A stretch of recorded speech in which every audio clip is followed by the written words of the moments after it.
Hi ನಮಸ್ಕಾರ ಎಲ್ಲರಿಗೂ. ಎಲ್ಲಿಗೆ ಹೋಗ್ತಾ ಇದ್ದೀನಿ ಅಂತ ಅನ್ಕೋತಾ ಇದ್ದೀರಾ? ನಾನು ನಿಮ್ಮ ಪ್ರೀತಿಯ ಕಲ್ಪನಾ. ಸೊ ಇವತ್ತು ನಾನು ನಮ್ಮ ಅಮ್ಮನ ಮನೆಗೆ ಹೋಗ್ತಾ ಇದ್ದೀನಿ. ಯಾಕಂದರೆ ಒಂದು ವರ್ಷ ಆದಮೇಲೆ ಊರಿಗೆ ಬರ್ತೀವಲ್ವ. ಇವತ್ತು ನಮ್ಮ ಅಣ್ಣ ಕರೆಯೋಕೆ ಅಂತ ಬಂದಿದ್ದರು. ಸೊ ಕಾರ್ ತೊಗೊಂಡು ಬಂದಿದ್ದಾರೆ. ಹೋಗ್ತಾ ಇದ್ದೀವಿ. ಹೋಗ್ತಾ ಅಣ್ಣನ ಜೊತೆ ಮಾತಾಡ್ತಾ ಹೋಗ್ತಾ ಇದ್ದೀವಿ. ಹಾಗೆ ಇದು ತುಂಬ ದೊಡ್ಡ ಕೆರೆ ಅಂತಲೇ ಹೇಳ್ಬೋದು. ಸೊ ತುಂಬ ದೊಡ್ಡ ಕೆರೆ ಇದೆ. ತುಂಬ ಮಳೆಗಾಲದಲ್ಲಂತೂ ಸಿಕ್ಕಾಪಟ್ಟೆ ತುಂಬಿಕೊಳ್ಳುತ್ತೆ.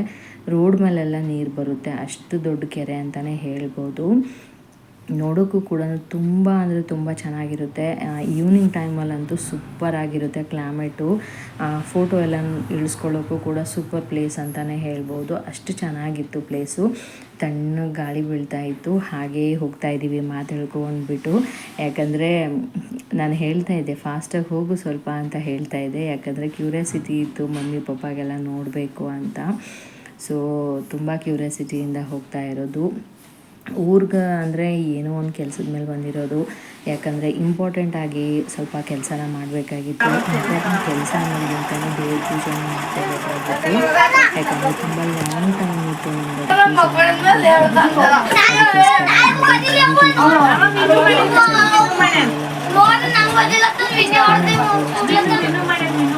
ಪೂಜೆ ಮಾಡ್ತಾರೆ. ನಮ್ಮ ಅಪ್ಪನ ಮೇಲೆ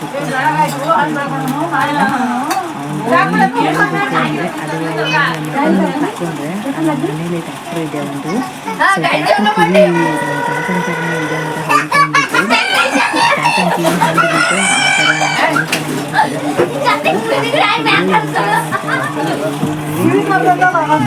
ಹೊಂದಿಬಿಟ್ಟು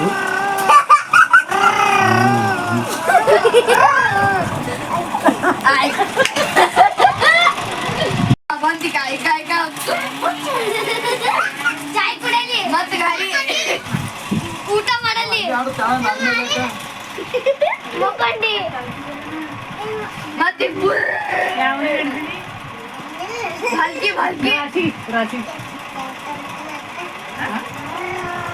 ಔಷಧ ಮಾಡ್ತೀರಿ ಗಾಡಿ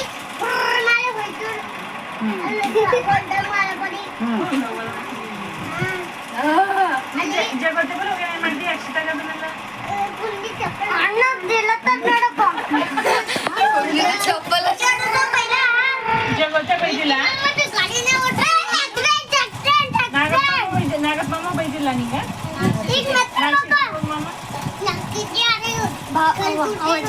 ತಿಂಡಿ ಕೂಡ್ಲತ್ತಿದೆ ನೋಡು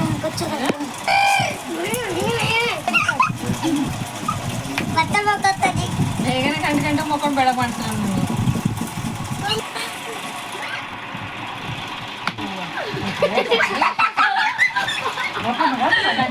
ನಾನು ಹೇಳಿದ್ದೀನಿ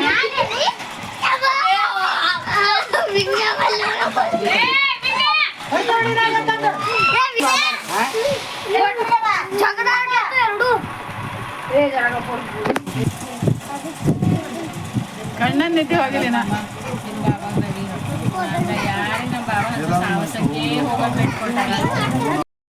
ನೋಡಿದ್ರಲ್ಲ ಇಷ್ಟೊಂದು ಗಲಾಟೆ ಮಾಡ್ತಾನೆ. ತುಂಬ ಅಂದರೆ ತುಂಬ ಕ್ಯೂಟಾಗಿ ಮಾತಾಡ್ತಾ ಇದ್ನು. ಅವನು ಎಲ್ರಿಗೂ ಹೇಳ್ತಾನೆ ನಂದು ಹೆಸರು ತೊಗೊಂಡು ಯಾರೂ ಕರಿಬಾರ್ದು, ನನಗೆ ಅತ್ತೆನೇ ಅನ್ನಬೇಕು ಅಂತಲೇ ಹೇಳ್ತಾನೆ. ಸೊ ನನಗೆ ನನ್ನ ಮನೆಗೆ ನಾನೇ ಚಿಕ್ಕವಳು, ಅದರಿಂದ ನನಗೆ ತುಂಬ ಪ್ರೀತಿಯಿಂದ ಹೆಸರಿಡ್ತಾರೆ. ನಂದು ಇಬ್ಬರು ಅಣ್ಣಂದರು ಇದ್ದಾರೆ, ಅವ್ರು ಕೂಡ ತುಂಬ ಪ್ರೀತಿ ಮಾಡ್ತಾರೆ. ಅವ್ರ ಮಕ್ಕಳು ಕೂಡ ಅದೇ ಥರ ನನಗೆ ಪ್ರೀತಿ ಮಾಡೋದು. ಒಬ್ಬರು ಬಂಗಾರು ಅಂತಲೇ ಹೆಸರಿಟ್ಟಿದ್ದಾರೆ, ಒಬ್ಬರು ಮೂಟಿ ಅಂತಲೇ ಹೆಸರಿಡ್ತಾರೆ, ಇನ್ನೊಬ್ಬರು ಅತ್ತೆ ಅಂತಲೇ ಹೆಸರಿಡ್ತಾರೆ. ತುಂಬ ಪ್ರೀತಿಯಿಂದ ಕರೀತಾರೆ. ಇದು ಬಂದು ನಮ್ಮ ತೋಟ. ನೆಕ್ಸ್ಟ್ ಡೇಗೆ ತೋಟದಲ್ಲಿ ಪೂಜೆ ಇತ್ತು. ಸೊ ಅದು ಒಂದು ಹರಕೆ ಇತ್ತು ನಮ್ಮದು, ಪೂಜೆ ಮಾಡಬೇಕು ಅಂತ ಅಂದ್ಕೊಂಡೆ. ದಿಸ್ ಲಾಂಗ್ ಟೈಮಿಂದನೇ ಮಾಡಬೇಕು ಅಂತ ಅಂದ್ಕೊಂಡಿದ್ದೀವಿ, ಬಟ್ ಆಗಲಿಲ್ಲ. ಸೊ ನಮ್ಮ ತೋಟದಲ್ಲಿ ಮುಸ್ಲಿಂ ದೇವರಿದ್ದಾರೆ ಒಬ್ಬರು. ಸೊ ಅವ್ರಿಗೆ ಪೂಜೆ ಮಾಡಬೇಕು ಅಂತ ಅಂದ್ಕೊಂಡಿರೋದಿತ್ತು. ಆ ರೀಸನ್ಗೋಸ್ಕರ ಇವತ್ತು ಮಾಡಬೇಕು ಅಂತ ಸ್ಪೆಷಲಿ ನಾವು ಅದ್ರಗೋಸ್ಕರನೇ ಊರಿಗೆ ಬಂದಿರೋದು. ನಮ್ಮ ತೋಟ ನೋಡಿ, ತೋಟ ಹೇಗಿದೆ ಅಂತ ನೋಡ್ತಾ ಇದ್ದೀರಲ್ವ. ಇವಾಗ ಸದ್ಯಕ್ಕೆ ತೋಟದಲ್ಲಿ ಏನೂ ಇಲ್ಲ, ಯಾಕಂದರೆ ಬೇಸಿಗೆ ಕಾಲ ಅಲ್ವಾ. ಸೊ ಇದರಿಂದ ತೋಟದಲ್ಲಿ ಏನೂ ಹಾಕಿಲ್ಲ. ಇಲ್ಲಾಂದರೆ ತೋಟದಲ್ಲಿ ಹೋಗೋಕ್ಕೂ ಆಗಲ್ಲ, ಅಷ್ಟೊಂದು ಇದು ಇರುತ್ತೆ. ಸೊ ಅದನ್ನೆಲ್ಲ ಆದಮೇಲೆ ನಾನು ಈ ಥರ ರೆಡಿ ಆಗಿದ್ದೆ. ಸೊ ಸಿಂಪಲ್ಲಾಗಿ ರೆಡಿ ಆಗಿಬಿಟ್ಟು ತೋಟದಲ್ಲಿ ಇದು ಮಾಡ್ತಾಯಿದ್ವಿ. ಹಾಗೆ ಬಿಸಿಲಂತೂ ಸಿಕ್ಕಾಪಟ್ಟೆ ಬಿಸಿಲಿತ್ತು, ಹೇಳೋಕ್ಕಾಗ್ತಾ ಇರಲಿಲ್ಲ. ಬಿಸಿಲು ತಡ್ಕೊಳ್ಳೋಕ್ಕೂ ಆಗಲಿಲ್ಲ, ಅಷ್ಟೊಂದು ಬಿಸಿಲಿತ್ತು. ಹೆಂಗಂತೀರ ಬಿಸಿಲಂದರೆ ಆ ಥರ ಬಿಸಿಲಿತ್ತು. ನಡೆಯೋಕ್ಕೆ ಬರಿಗಾಲದಿಂದ ನಡಿಬೇಕು ಅಂದರೆ ಹೆಂಗಾಗ್ತಾಯಿತ್ತು ಅಂದರೆ ಆಡು ಬರ್ತಾಯಿತ್ತು, ಅಷ್ಟು ಕಷ್ಟ ಅನ್ನಿಸ್ತಾಯಿತ್ತು. ಅದು ಬೇರೆ ತೋಟದಲ್ಲೆಲ್ಲ ನಡೆದ್ಬಿಟ್ಟು ಇವೆಲ್ಲ ನನಗೆ. ಸೊ ತೋಟಕ್ಕೆ ಯಾವಾಗಲೂ ಹೋಗೋದೇ ಇಲ್ಲ, ಯಾವಾಗಾದರೂ ಹೋದಾಗ ಮಾತ್ರ ಹೋಗೋದು. ಸೊ ಅದರಿಂದ ಹೀಗೆ ಬರ್ತಾಯಿದ್ವಿ. ಅಲ್ಲೆಲ್ಲ ಪೂಜೆ ಎಲ್ಲ ಮುಗಿಸ್ಕೊಂಡು ಬಂದು ಮನೇಲಿ ಪ್ರಸಾದ ಎಲ್ಲ ಮಾಡಿದ್ವಿ. ಅದನ್ನೆಲ್ಲ ತಿನ್ಕೊಂಡು ಹಾಗೆ ಬಟ್ಟೆನ ಎಲ್ಲ ಹೊಸ ಬಟ್ಟೆನ ಮಾಡ್ತಾಯಿದ್ರು. ಸೊ ನಾವು ಮಮ್ಮಿ ಪಪ್ಪಾಗೆ ಬಟ್ಟೆ ತೊಗೊಂಡಿದ್ದೆ, ಮಮ್ಮಿ ಪಪ್ಪಾಗೆ ಬಟ್ಟೆ ಮಾಡ್ತಾಯಿದ್ವಿ. ಅವ್ರು ಕೂಡ ನಮಗೆ ಮಾಡಿದ್ರು. ಸೊ ಇಲ್ಲಿ ನಮ್ಮ ಫುಲ್ ಫ್ಯಾಮ್ಲಿ ಕೂತ್ಕೊಂಡಿದೆ, ಎಲ್ಲರೂ ಕೂತ್ಕೊಂಡು ಮಾತು ಹೇಳ್ತಾ ಇದ್ದೀವಿ. ತುಂಬ ಕೂಡ ಆಯಿತು.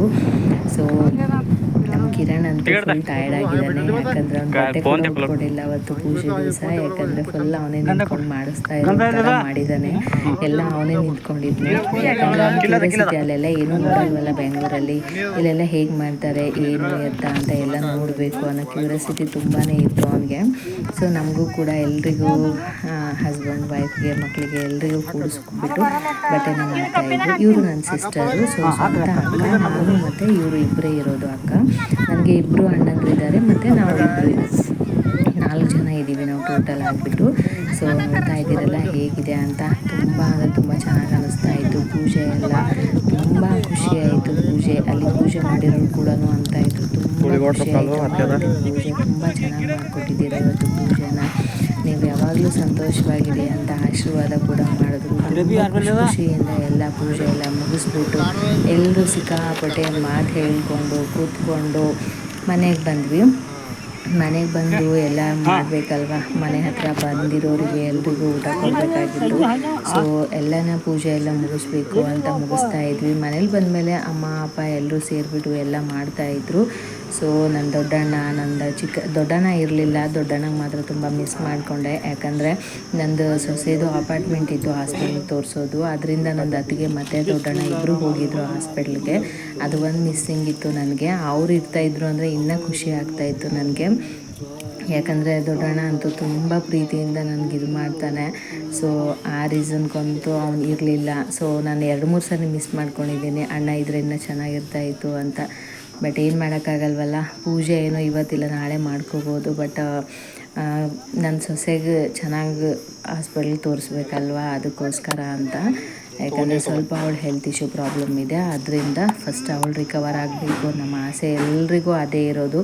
ಸೊ ಇವತ್ತಿನ ಬ್ಲಾಗ್ ಇಷ್ಟ ಆಯಿತು ಅಂದರೆ ಕಾಮೆಂಟ್ ಮಾಡಿ. Thank you. ದೇವ್ರದ್ದು ಕ್ಲಿಪ್ಪಿಂಗ್ ಮಾತ್ರ ಹಾಕಿದ್ದೀನಿ. ಸೊ ಕ್ಲಿಪ್ಪಿಂಗ್ ಮಾತ್ರ ನೋಡಿ ಫೋಟೋಸ್ ಎಲ್ಲ ಹೇಗಿದೆ ಅಂತ. ನಮ್ಮ ದೇವ್ರಿಗೆ ನೀವು ಕೂಡ ದರ್ಶನ ಮಾಡ್ಕೊಂಡ್ಬಿಟ್ಟು ನಮಸ್ಕಾರ ಮಾಡಿ ಪೂಜೆ ಎಲ್ಲ ಸಲ್ಲಿಸಿದ್ಮೇಲೆ ಎಲ್ಲರೂ ನಮಸ್ಕಾರ ಮಾಡ್ತಾ ಇದ್ದೀವಿ. ಥ್ಯಾಂಕ್ ಯು ಎಲ್ರಿಗೂ. ಬಾಯ್.